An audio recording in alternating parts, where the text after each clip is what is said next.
God is for you to be blessed, then to take dominion over the earth and be a blessing to your...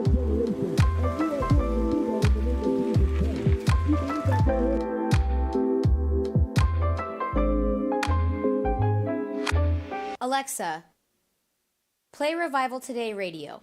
You are now listening to Revival Today Radio. Give Jesus a great big hand clap all over the auditorium.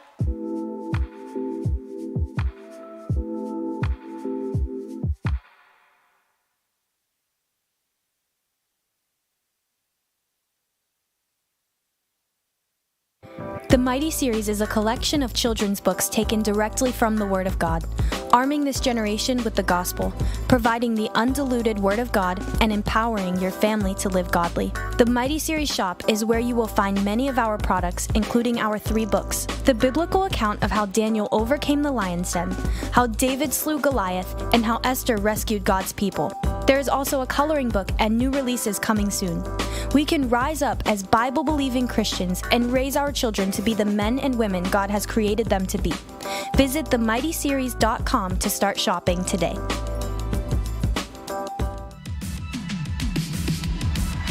And God will do 2 things tonight. Y Dios va a hacer 2 cosas. That demon that's assigned to your life, he'll pick him up and throw him out of here. Ese demonio que está asignado, él lo recoge, lo And then avanza. he'll minister his power to your body. I came to get this message to the people. Yo vine a traer este mensaje a la And gente. no devil in hell is going to stop it.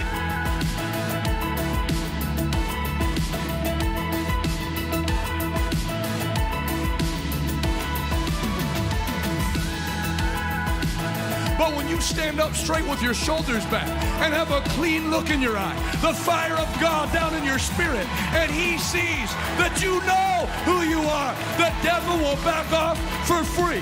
I prophesy in the name of Jesus Christ, every demon spirit assigned to your life, it backs off for free today in the name of Jesus Christ.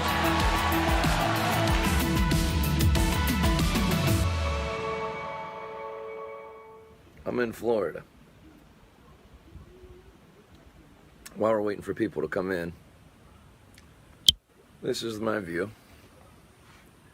No Antifa. No protests. No rioting. Sometimes you gotta step away from the TV or it'll alter your perception of reality. There's no problems here. A lot of nice people. So, you turn on TV, you think America's burning to the ground, you read Facebook posts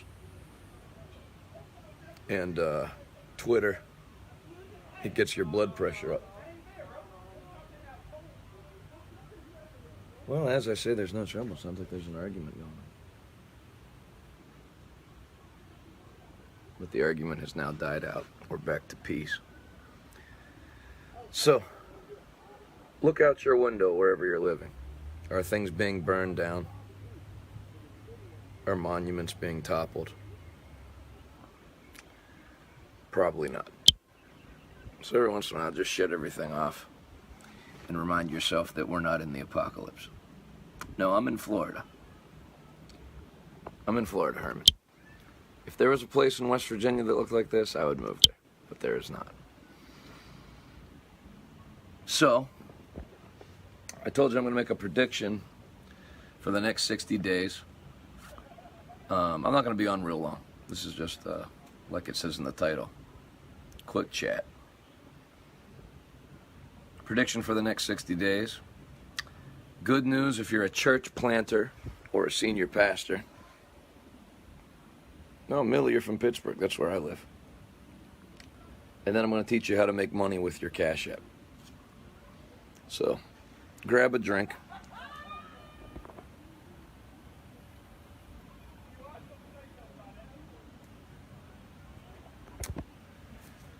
My prediction for the next 60 days. Sometimes I'm going to teach you something I like to do. Sometimes when I'm reading about coronavirus or how they're manipulating people with the data, and it seems discouraging because like this week, probably the last 10 days, it looks like we went backwards, right? Because they're focusing on California, Florida, Arizona, and Texas, how they're having a spike in case rates and a slight uptick in hospitalizations. So this is not Check the News. I'm not going to get into the data breakdown, but I'll get into the data breakdown a little bit. But what I like to do for my own sanity is you focus on that and you're like, oh, crap. This thing's never going to end. But this will lead into my prediction for the next 60 days. I like to look at where we were a month ago. So right now, it's May 27th, or June 27th. A month ago, it was May 27th. May 27th, there were hardly any churches meeting inside. Almost no casinos were opened up. Almost no places had indoor dining. The country, with the exception of a few states, that it seems like they're trying to make an example out of those states now, was locked down. I think we had just gone to yellow from red in where I live in Pittsburgh, and that was a battle. And so I like to look at what's happened a month ago, and when you look back 30 days, instead of getting short-sighted, when it comes to coronavirus, we've made a ton of progress. Death rates nationally are way down. Stuff's open everywhere. I mean, even beaches are open. Remember, beaches were all closed, pretty much. They're open in California. You take somebody that was very harsh on lockdowns, like Muriel Bowser, the mayor in Washington, D.C., they have 50% indoor dining capacity. So we're trending in the right direction. If you look 2 months back to April 27th, there was only 1 or 2 states open. I think maybe Georgia and Tennessee, and they were like partially open. So obviously we're coming out of this. If you're like me, we're not coming out of it anywhere as fast as you'd like it to be. But we're out of it. I'll show you another shot where I'm at. You know, plenty of people on the beach. So normalcy is returning. I'll throw this in as well. You know, people say, when are we going to get back to normal? You never get back to normal. There is no normal. You know, there's churches that want to go back to the 1950s or the 1980s. It doesn't work that way. Life's always changing. So there will be things that are different. I'm not talking about a radical new normal, like we'll have masks on for the rest of our lives. You know, most of Europe has scrapped masks. So they're trying to push it here, and it's being met with a lot of resistance most places. As the virus gets weaker, remember, everything that they want to push is dependent upon people being fearful about the virus. Well, this is not just something for coronavirus. This is something for all viruses. Is the reason people were willing to lay down all their freedoms in March and April was because very little was known about this virus, and people were making insane predictions. You know, one of the most insane. I'm not talking about insane people. I'm talking about people that are considered credible experts. We're making insane predictions. Like one of the ones in March was by May 8th, every hospital bed in the United States will be full. You know, there were people predicting that 4 million people were going to die. 2 million people, 1 million people. It's nowhere near that. And now, viruses weaken over time. They don't mutate stronger, they mutate weaker. And I went over that with you in April about Farr's Law. You can look it up when I finish the broadcast, you can look it up. FARR''S. Farr's Law. Viruses come in strong and they leave quick. They don't like gradually die out, and that's what you're seeing. You're basically seeing like a 2-month hump or a 6-week hump where the virus came in like this, and then now we're on the extreme tail of the virus. So you think about it, even the people that want to do fear mongering, they can only they can only push Arizona, Texas, and Florida. Well, there's not 6 states, there's 50 states. So even people that want to manipulate numbers can only point to 3 states. And again, I'm not going to get into check the news stuff, and I'm going to keep the chat shorter. But you had the heads of a bunch of hospitals in Texas write an open letter that the governor needs to chill. You know, it's not the people that want to keep everything locked down and that are in fear over the virus. Any slight spike, they jump on. Arizona and Texas, a massive amount of the new hospitalizations and deaths are coming in from Mexico, because Mexico got the virus later than the U.S., so they're more like where we were in late April, and they have a much worse, in general, Mexico has a much worse healthcare system than the United States. So you have people coming across the border to get medical treatment that have the strong version of the virus. But anyway, even with all that, we're moving in the right direction. They're not going to re-lock down. You know, President Trump already said, no matter what, there's not going to be a second lockdown. And there's no need for one. What did the lockdown do? Nobody locked down stronger than New York.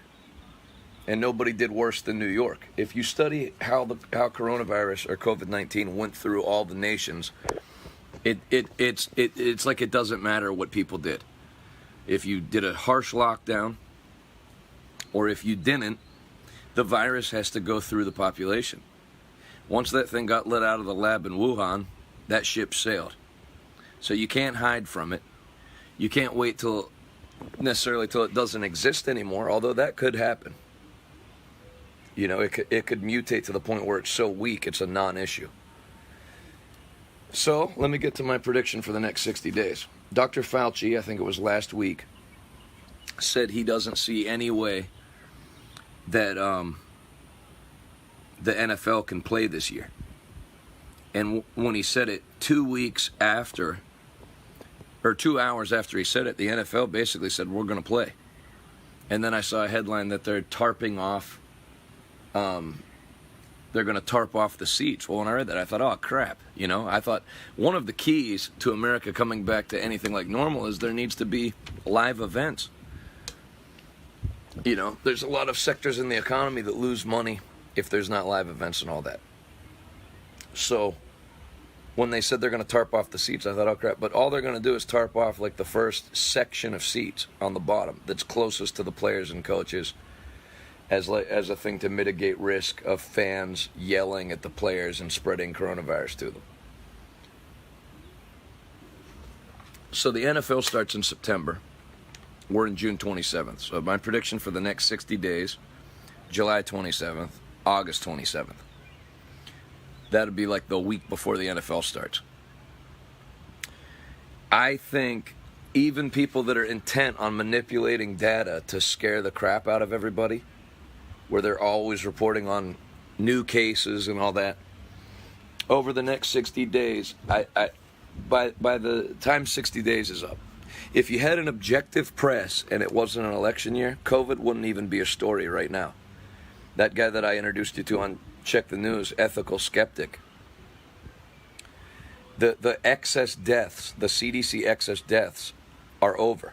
There's no more people dying than normally die as of this week. So it's going to be very hard to manipulate the numbers to keep people in fear even over the next 2 weeks, let alone the next 2 months. So to be safe, I would say in 2 months and 60 days, and this is a prediction, there hasn't been a second wave in any European countries. There really isn't a second wave here, even if somebody wants to blow Texas and Arizona and Florida out of proportion. It really is still part of the first wave. And actually, if they wouldn't have stored COVID-19 positive people in nursing homes, there wouldn't have been much of a first wave. Jack said, are you open for Sunday service worship? Sometimes I wonder if people even pay any attention to my ministry, because I don't have a church. I had somebody ask me yesterday, where are you preaching? I've been preaching in the same place for the last 30 nights. When people write stuff like that, I don't even feel like it's like, how much do you really do you care? Sorry to just unleash a little bitterness. So in the next 60 days, my prediction is the way things in the last 60 days have trended strongly in the getting back to normal direction, it's going to get back very strong in 2 months. And 2 months sounds like a long time, but think how quick this month went. It feels like the riots just happened, right, in June, and we're already at the end of June. So in the next 2 months, I don't see a way, reading the work of any reputable epidemiologist or virologist, I can't see a way that this thing strengthens in the summer. The other wild card that I think we're going to have to, the other wild card that I think you're going to see happen,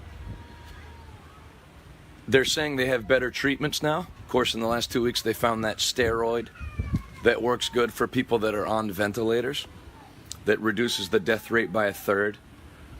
Just remember this before I move off this topic. The virus now is not the same as it was in March and April, or even April and May. A way lower percentage of people need hospitalization. So they keep telling you how many people are testing positive, but a very, very low percentage of those need hospitalization or any medical care. They don't even show symptoms. The virus is substantially weaker than March and April, and even May.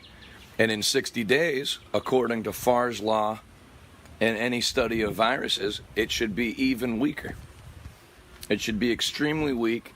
You had that guy from Italy that said the biggest problem they're having with a vaccine is that the virus itself may die out on its own before they have time to get a vaccine. I won't say I'd be shocked or stunned, but it really would be kind of shocking if in the next 60 days they weren't able to develop some kind of therapeutic or discover a therapeutic for people who test positive for COVID, where it just knocks it out. You know, I think people, for political reasons, have tried to suppress any progress they've found with drugs, especially if they're cheap drugs that nobody can make any money off of. I don't think this is going to be an issue. You remember I predicted back in early March, I didn't think we'd still be talking about coronavirus in the summer. And here we are in the summer and we're still talking about it, but I don't think we should have to be talking about it. I think it should be like Sweden proved. You know, you found out about it, you found ways to mitigate the risk, and you don't have to have lockdown, you don't have to have, they're relaxing social distancing all over Europe, where they're doing away, knocked it down from 6 feet to 3 feet, and some places have just, Austria just did away with all masks, all social distancing. So anyway, it's going to happen about 60 days later than what it should have, but I don't think COVID is going to be something dominating the news when we're talking in August, 2 months from now, on August 27th. So that's my prediction for the next 60 days. The NFL is going to get back to playing. So obviously they've studied where they feel like they're going to be able to sell tickets by September. Cruises resume, September 15th. So when we're talking again in August 27th, we're going to be rolling into where cruise lines are opening. The NFL is selling tickets. We're doing good.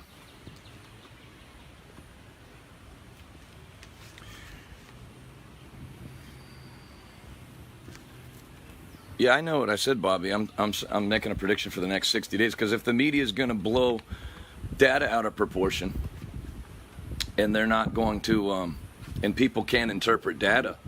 I mean, you read people's comments on social media. I've never seen people. It's like somebody will say, "Man, the death rate is extremely low. The hospitalizations are extremely low," and somebody will say, "Well, how can you say that when there's 40,000 new cases?" Cases don't have. I don't know whether people picture somebody having a case that you test positive and they seal you off from society. You know, it's not a big deal. It's nothing like it was.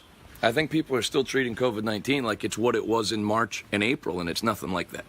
So there's my prediction for the next 60 days. The same way that things went way in the right direction the last 60 days, it's going to do it at a more accelerated pace going from here.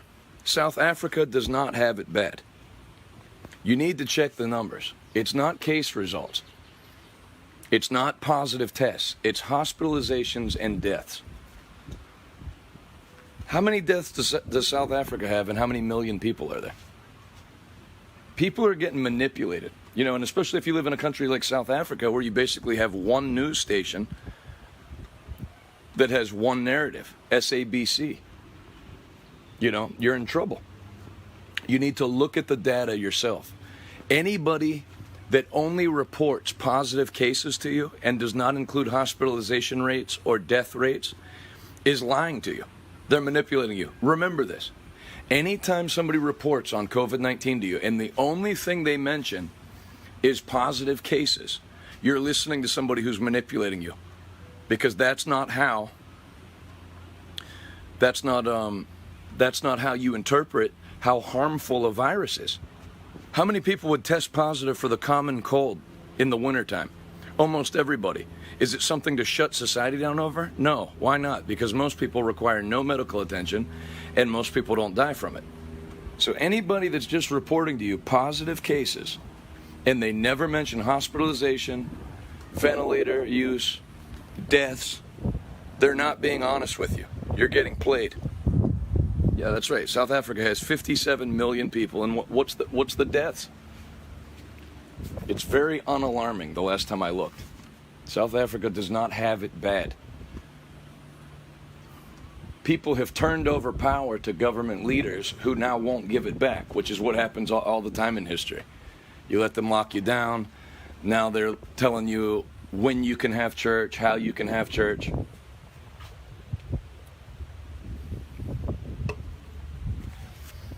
It's a big mistake. I'll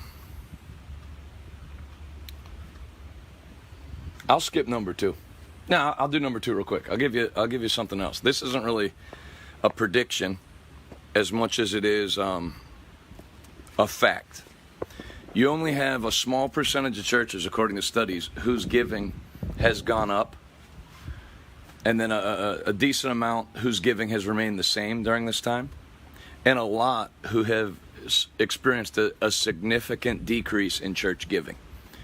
So if you're a pastor or a church planner and you need a building, or you're looking to get a permanent building, which you should be if you don't have one, there's going to be a lot of churches that are available in the next 6 months to a year.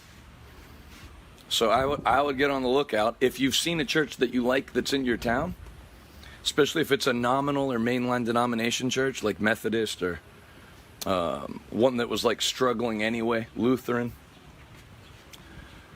those kind where they already had declining attendance, I would meet with the pastor and talk to him about if he's looking to sell. They might be like praying that somebody comes and makes them an offer. So to anybody that's a senior pastor or a church planner and you're looking for a permanent building, things are going to be in your favor the next 6 months to a year. You know, a lot of people have prophesied that this thing was the sifting of the wheat and tares. That's a fact. So a lot of churches that were dying, COVID-19 finished them off. And they don't have money. You know, and even if they have their building paid for, they don't have money necessarily to pay the heating bill in the winter. So if I was a planter, a church planner, or a senior pastor, I would get my faith and my eyes off of like a property in a strip mall or something small like you normally did, and I would look for a nice church in town, the one you want, and I would just go in and meet with them. And the worst they can say is, no, we're fine, we have no interest in selling. But I think a lot of people are going to find out that there's churches that need to unload their buildings, especially look at the ones that aren't even meeting anymore. And like, you know what? I think a lot of people have gotten so sold on online ministry only that they may not even want a building. And a lot of churches have it written into their constitution and bylaws that if the day ever comes for them to sell their property, if any other church makes an offer on the property, you have to sell to them first. So I would check it out.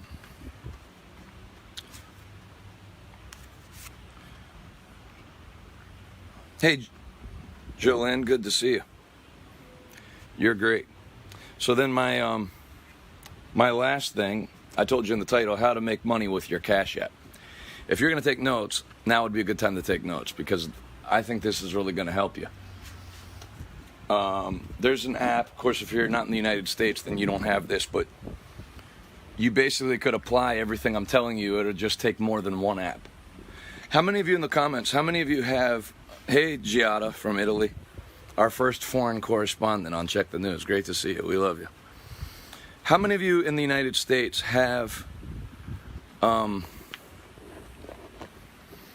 instead of arguing about the rioting and protesting, why don't you listen to what I'm trying to teach you, and it'll help you. You don't change people's minds in Facebook comments. It's a waste of time. How many of you in the United States have CashApp? I think you can only get it in the United States. As far as I know, and I'd have to read up on it to be sure, but as far as I know, CashApp is run by Jack Dorsey, who's the CEO of Twitter. He's also the CEO of CashApp because it's part of Square. I might be wrong there, but I don't think I'm wrong. So I'm going to teach you a way, you probably, if you're an average person, don't have a savings account, or if you do have a savings account, it just has like a couple $100 in it. I'm going to teach you a way that you can increase your savings and your net worth using CashApp. And if try what I'm going to tell you and let me know what you think. But I think you'll enjoy it. CashApp, it works on your phone. It's very, very user-friendly. Like, I don't use any banking apps. I never have. I'm terrible with all that. Adalis does all of that for me because I'm terrible with it. CashApp is an extremely easy app to use, no fees. It's great, transferring money from person to person.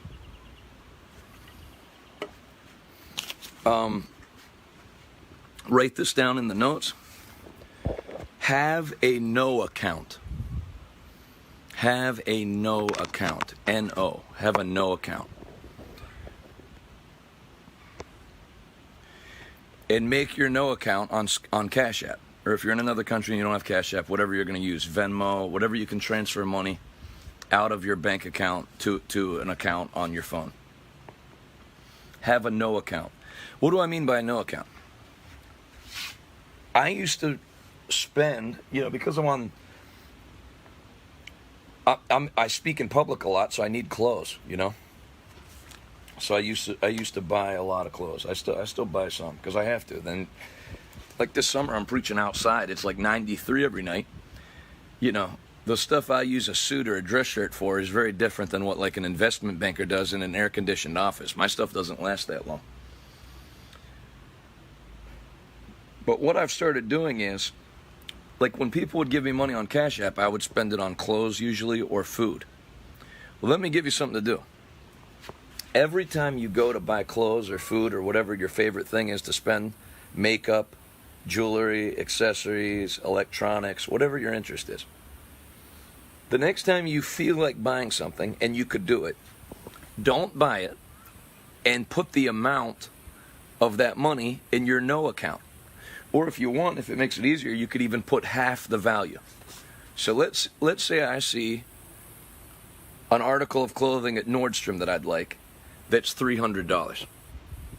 And I'd really like to buy it.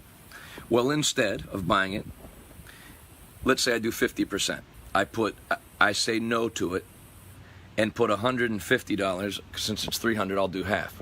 I put $150 in my no account, and I use CashApp for my no account.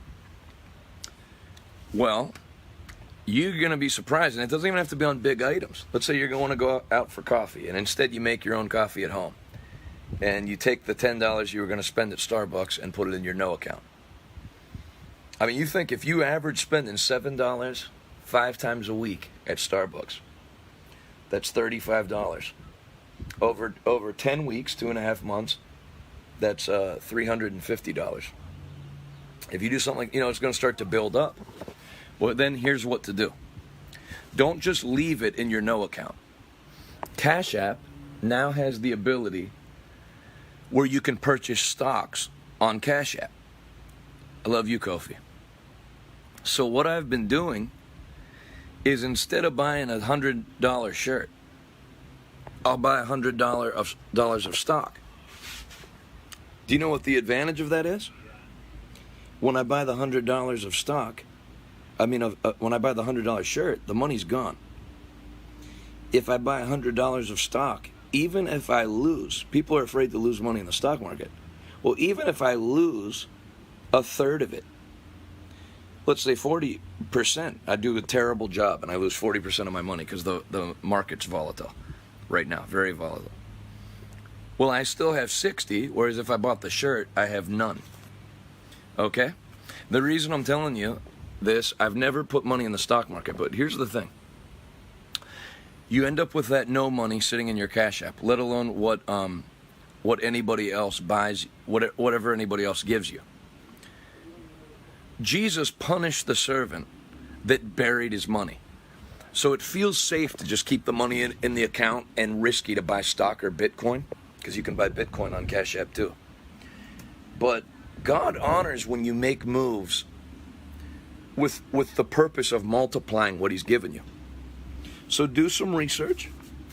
If you know people who invest in stocks, you can talk to them. But remember, even if you do badly, you're going to end up with more money in your savings account than if you just buy shirts or food or go out to eat or go party or whatever people do, because you're going to start to accumulate money.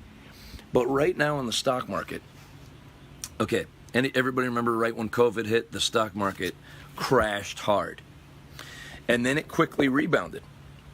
It's not back to where it left, but it's close to where it left. And then the last 2 weeks, it has started to decrease again because of Fauci and Dr. Gottlieb and somebody popping on CNBC every morning to scare the crap out of everybody about coronavirus. So it's almost like if you missed, you had the chance to buy airlines, rental car companies, all the stuff that got crushed. Live event stocks. Stocks went down to 60% of their value. And the companies are still worth more than that, but people panicked. Well, now it's gone back up, but now it went back down again. So right now, I see that Nick Greenwald said he's an investor. He can contradict me if he wants, because I'm not an expert in this.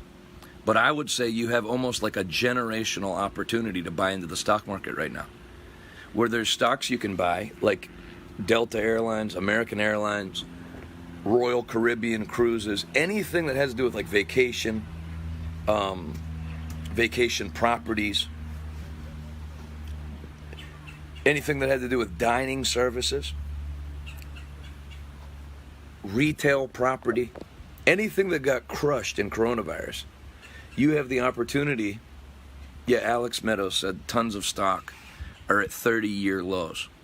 So it's like so think of that. I could buy into a company for what I could have bought it for when I was 9 years old. Nick said you're spot on with the statement. I'm a financial advisor and coach. All right, good. I thought these were pretty like basic statements. So, if you're betting against the U.S. economy, then don't. Thanks, Christina. Appreciate that. Thanks, Veronica. If you're betting against the U.S. economy, like you think restaurants are going to permanently go away and no one's ever going to take a cruise again, and no one's going to go back to casinos, and nobody's, this thing's finished, America's finished, then don't buy stocks. But I'm not betting against America. I believe America's going to rebound, and it has rebounded, and I believe it'll continue to rebound. So bet on America. Do you think people are going to start eating again? Then there's stocks that have to do with the food distribution to the restaurants that went way down because nobody could dine in at any restaurant. Now you can, and it's going back up. if you're betting on America, pick sectors you're going to bet on, pick good companies in that sector, and give it a whirl. But remember, let's say you save up $600 in your no account, but between your no account and what people gave you on CashApp, let's say you have $600. And in the next 2 weeks, you take my advice and you lose 20%. And the 600 is now, let's say you lose a third. And so your 600 is now 400. And you think, man, I just lost $200 listening to that curly-headed idiot telling me to start a no account on my Cash App and invest. But really you didn't, because you would have spent it on going out to eat, partying, and this is like worst case scenario for you to have a 33% loss in the stock market in 2 weeks. But even worst case scenario, if you lose half and you're down to $300, you would have been down to $0, spent on clothes, spent on whatever, blinged out cell phone accessories, sunglasses, whatever, stuff that is nice to have, but you lose your value. Whereas if you get in the habit of that, let alone if you hit some stocks that are at their lows, like airlines, cruise ships, on down the line, casinos, whatever you want to invest in, food distribution, restaurant food distribution, transportation. You know, Trump announced that he's probably going to sink $1 trillion into the infrastructure of the country, bridges, roads. So you have concrete companies, you have heavy equipment rental companies, whatever you kind of think is going to boom. Take some shots. And let's say best case scenario, let's say you start making money and your 600 in another month is 750 or 800. Now you're gaining money. And God, like you see from the Bible, God likes people who think and act like him. So God's against bearing what he gives you to be safe. That's what happened to the wicked servant in Matthew 25. And Jesus said, you could have at least put it in the bank and I would have got some interest on it. So putting it in the bank is better than bearing it. But they call it safely losing money because the interest that the bank pays you is less than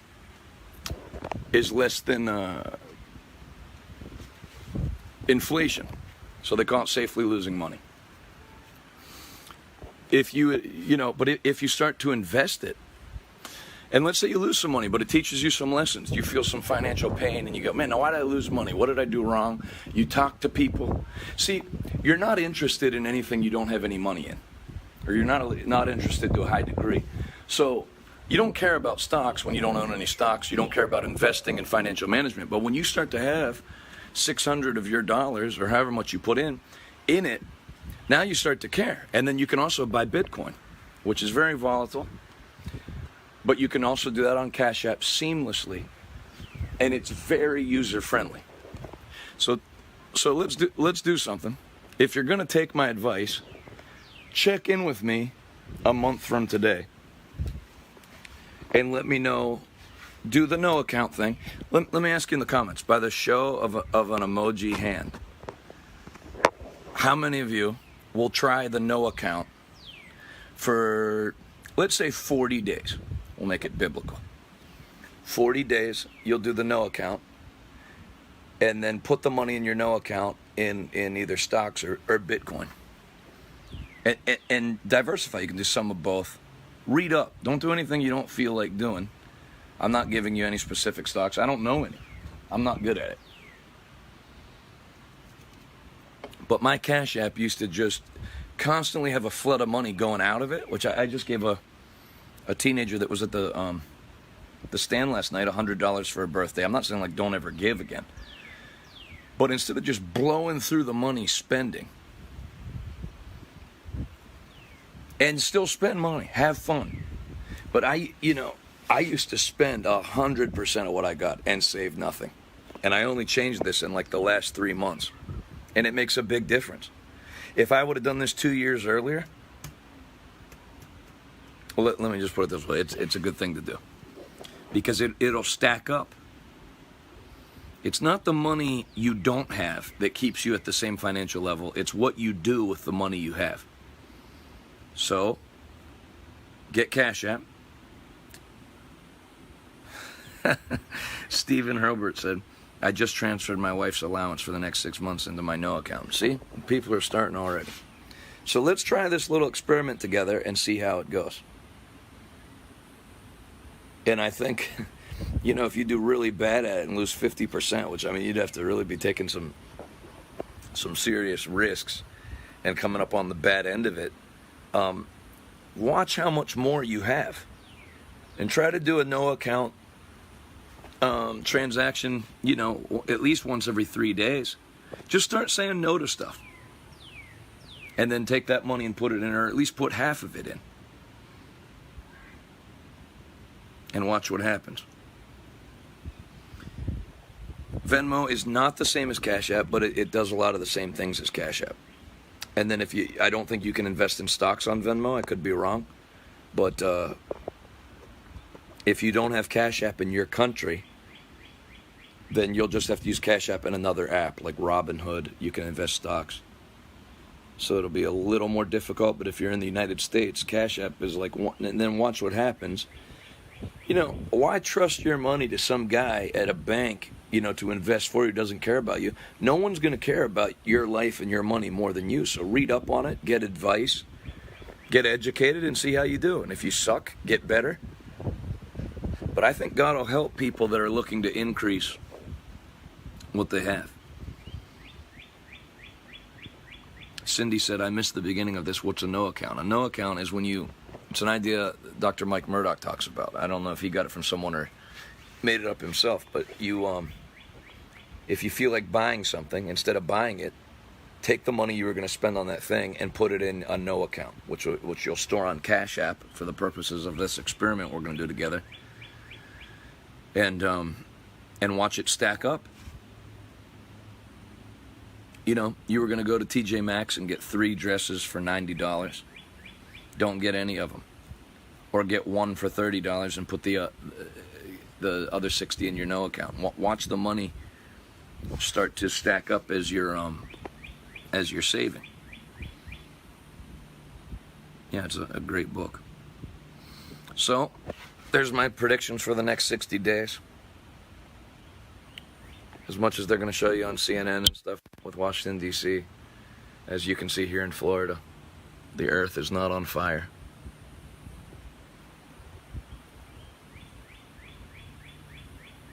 So don't let the media work you into a panic that everything's going wrong. Barchart.com lists stocks at current 10 and 20 year lows.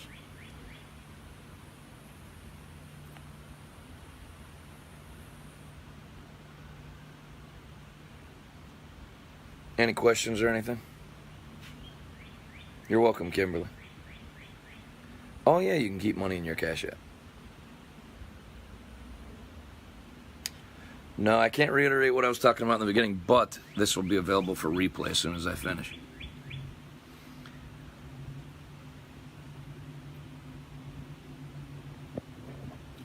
Mia, I would love to tell you what town I'm in particular, but there's a lot of people that want me dead, so I'm not going to tell you what town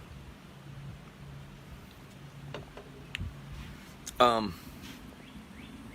Hey, Ghana, good to see you. I'm preaching tonight at the Stand in Tampa, Florida, River Church in Tampa. You can go to thestand20.com. I'd love to see you live. They're having a special guest tomorrow and Monday. Brother Copeland was there last night. And it's great. If you haven't been yet, I would encourage you to be there, especially if you're in Florida. You don't have too far of a drive, no matter what part of Florida you're in, unless you're in the Panhandle. Can get kind of far.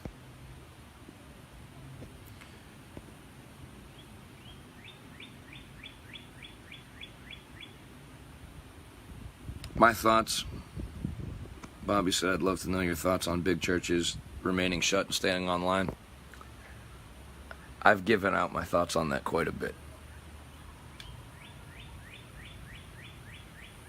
Is the no account an actual account? I don't know what you mean. It's your money in Cash App. Because when you set up your Cash App, you have to hook it up to your bank, and you can take money out of your bank and hold it on Cash App. So obviously it's like actual money. But don't be afraid. In investing, people are afraid to invest because they're afraid to lose money. But you're already losing all your money on 90 shirts, 25 pairs of pants. I'm not saying you should just have a set of work clothes and a set of church clothes, but I just cleaned out my closet, man, and I don't know what I was doing in my 20s. I spent so much money on clothes. Well, I know what I was doing. I was trying to impress a lady one day who would marry me, but I went a little overboard. I spent money on clothes when I was making $300 a week that I wouldn't spend that much now. CashApp does not charge to invest. That's another reason why it's good. No fees on the stock market. No fees for Bitcoin. Now, you can't buy every stock on CashApp. You can only buy some. You'll see, Kayla. It's easy. And they have a tutorial on CashApp how to do it. Let me pray for y'all. Thanks for taking some time with me this afternoon. I enjoyed it. I'll do more of these quick chats, although I don't know how quick this one was. 45 minutes. See, even my quick chats are long.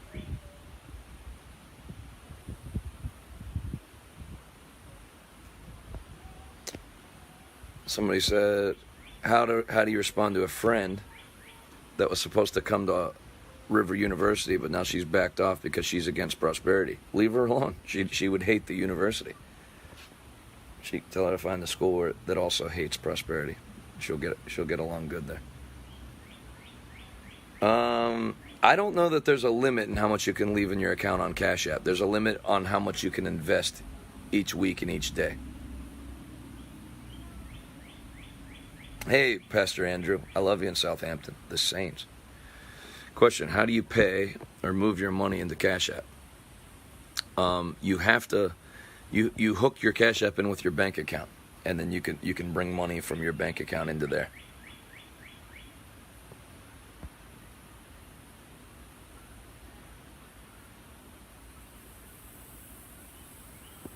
Let me pray for you.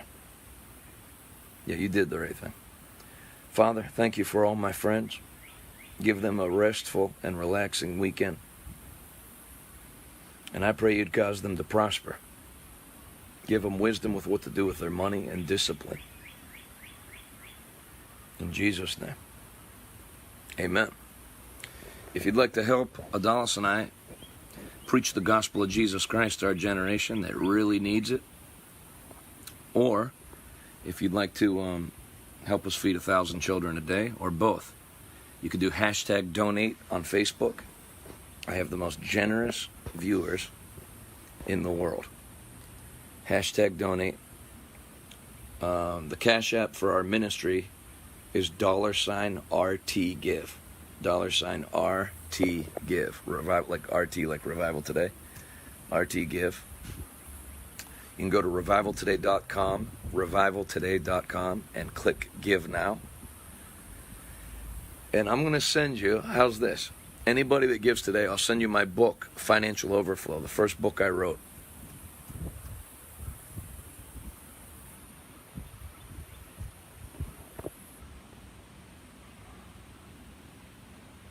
As a way to say thank you.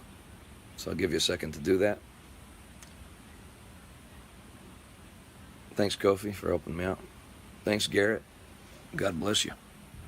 And I'm going to believe everybody that gives, not only am I going to send you a book to say thank you, I'll join my faith with you that God will multiply it back. You'll have an overflow of finances for the rest of your life. Thanks, Jody. Thank you, Nancy. Thank you on YouTube and Periscope. Thanks for standing with us. You know, the answer to America is people need the Word of God. They need to get right with God, and they need to know what the Bible says and obey it. And that's what we're working hard doing.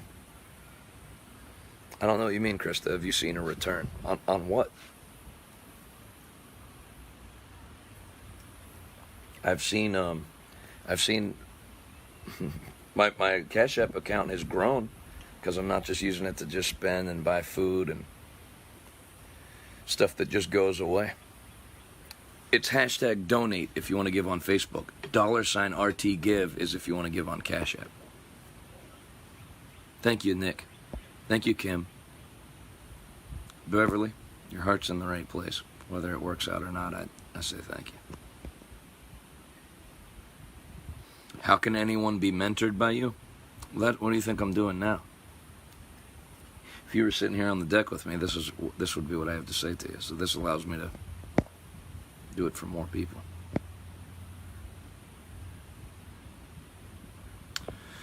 Mia said, what app do you use or open to get on YouTube, Periscope, and Facebook at the same time? There was one called Mobcast, and now it doesn't work. Facebook doesn't want you to be able to broadcast on more than one platform at a time. So even when one comes out, they usually shut it down pretty quick. I don't have any specific recommendations on specific stocks because I'm not going to give you a tip, and then I don't know the future for the stocks, so I don't have any recommendations. I want to help you accumulate. I don't want to be the reason that you lost everything. You're welcome. I'll give you a couple more minutes to give. Hashtag donate on Facebook. You can do the super chat on YouTube. $RT give if you want to give from your Cash App. And then you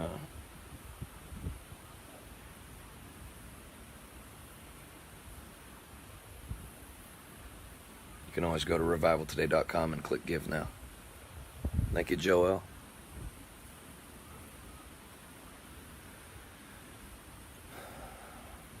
I will, Kimberly.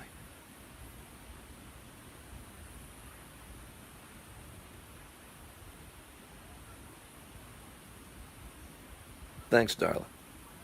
Love you in Ghana. Go Black Stars. Yeah, I know I would. I know I would, Andrew. That's why I'm not doing it. Is Bitcoin legit? It's invisible money. Your thoughts? Anything can happen.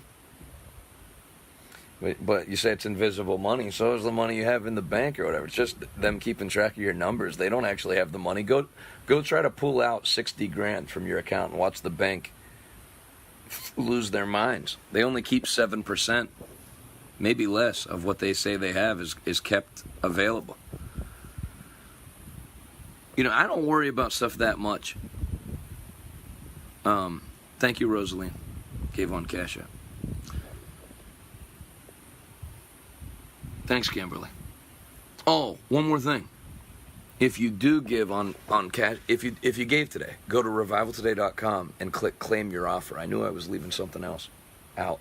Because if you give on Cash App, it doesn't tell your name or address, and then I can't send you the book. Should have said it up front. My apologies. Yeah, exactly. John said, is paper money legit? Yeah, what's legit? They could make cash illegal tomorrow. You can't live in fear. I know you couldn't know in Bible prophecy, know about it much more than me. So yeah, anything, there could be all kinds of doomsday scenarios. But you can't live like that. You're trusting something. If you put money in Bitcoin, you're trusting Bitcoin. If you put money in your bank, you're trusting the FDIC to insure your account, which, who knows whether they would or not. So just use what's available, or you'll always just stay in fear and never make any moves. Shirley said, my bank freaked out when I pulled $6,000 out of the bank. Exactly. I mean, even little, not that $6,000 is little, but, if it's your money, that's not like a ton of money to pull out. They should have millions in there. Thanks, Zach. Well, just keep watching, and I'll mention you this way. I'm revivaltoday.com. Revivaltoday.com. So, that's it for this quick chat that turned into a long chat. Your family wasn't wrong, John. Wherever you are, I love you. See you tonight in Tampa. God bless you in Jesus' name.